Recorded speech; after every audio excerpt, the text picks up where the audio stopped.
Radio igra za mlade, modna osviještenost.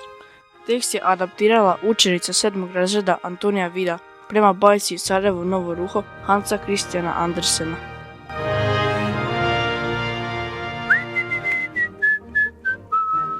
O svilice, kadifice, kako si mi lijepa, kako si mi meka. Vrijediš svakog zlatnika. Koga briga za vojsku, osvajanja kazališta, kada čovjek može uživati u svojoj vlastitoj garderobi.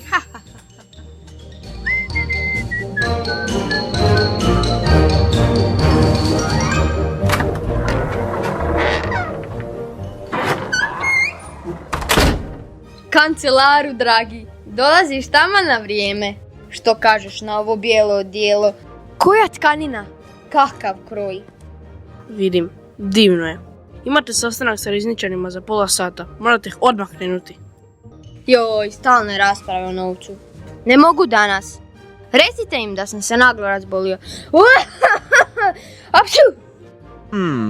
Onda ću to reći i novoj vezilji koja vas čeka u hodniku. O, pa što to odmah ne kažeš? Istog je trena uvedi u odaje.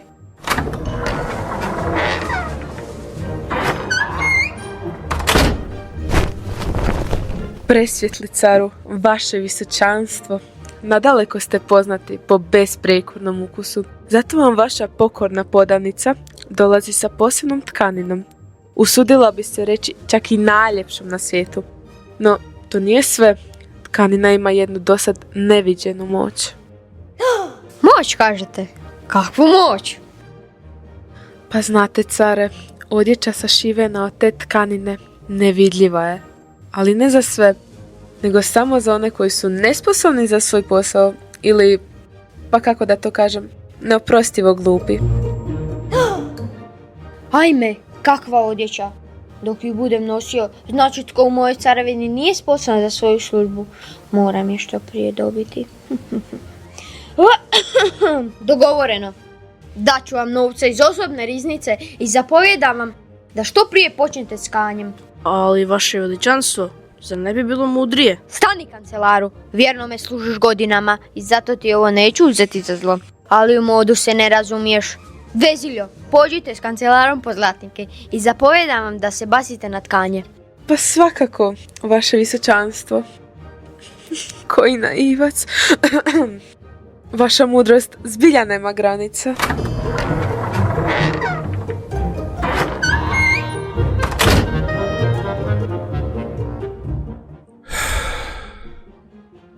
Kancelaru, znaš li da su moja oba dva ministra obavili inspekciju nove tkanine i da je hvale na sav glas. Zato sam dao vezilji sve što me je tražila. Proglasio sam je gospodskom tkaljom, te joj dao i orden viteškog reda. Ali tkanine još nisam vidio. Da bar mogu odmah otići vezilji i probati to moje predivno, prekrasno ruho. Vaša visosti, sutra je procesija gradom. Pokažite još malo strpljenja. Sva se istina na kraju otkrije. A tako i je li veziljeno tkanje doista toliko čudesno.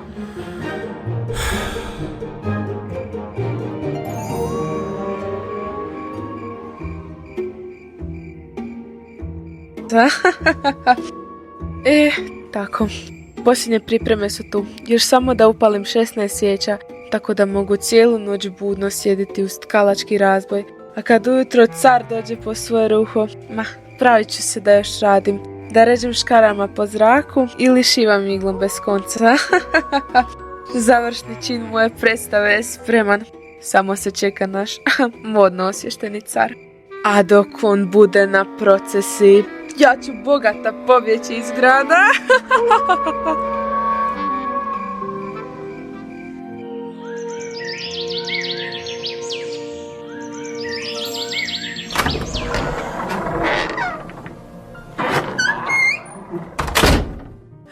Uzvišeni caru. Joj, oprostite, ne mogu vam se sada pokloniti, vidite, još sam u poslu. Ali samo još nekoliko završnih poteza. Vaše ruho će ubrzo biti gotovo. Što je ovo? Ispred mene vezilja šiva iglom ruho, ali ja ne vidim baš ništa. Pa to je grozno. Zar sam ja glup? Ma magnifik, ekscelent. Ruho je divnije od svega što sam vidio. Drago mi je da on se sviđa. Evo, odjeća je spremna. Vidite kako je lagano, baš poput paučine. Ta lakoća, najveća je vrlina ove tkanine. Da, divan uzorak, magnifik. Sluge, podignite careve skude spoda. Bila bi tragedija da se sad isprljaju. Vaše veličanstvo, upravo su stigli nosači s baldahinom i čekaju na vašu visost. Da, spreman sam. Veziljo, vaš rad zbilja nema premca.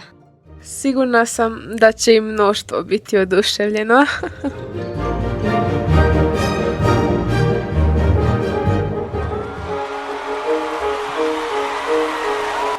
Bravo!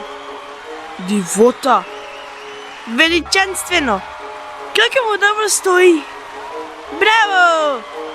Ali mama, pa car je gol. To je istina, gol je, nema ništa na sebi, gol je. O Krista sveti! Dijete govori pravo! Car je gol! Prekrite oči djeci, šta je ovo? Car je gol! Gol je! Ne, to je nemoguće. Ovu procesiju moram izdržati do kraja.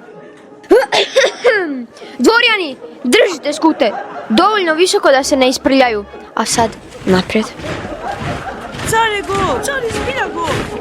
Stvarno je gol!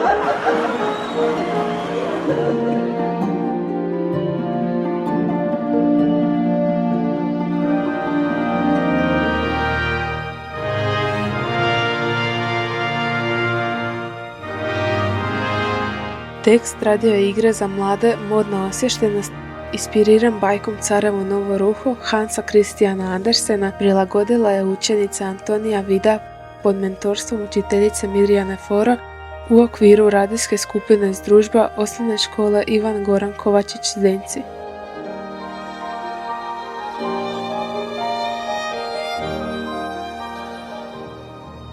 Glumili car Emanuel Šorman, 7. razred. Kancelar, glas mnoštva, Tinkiris, 7. razred. Vezilja, glas djevojčice, Antonija Vida, 7. razred. Montaža Tinkiris, 7. razred. Siječanj 2026. godine.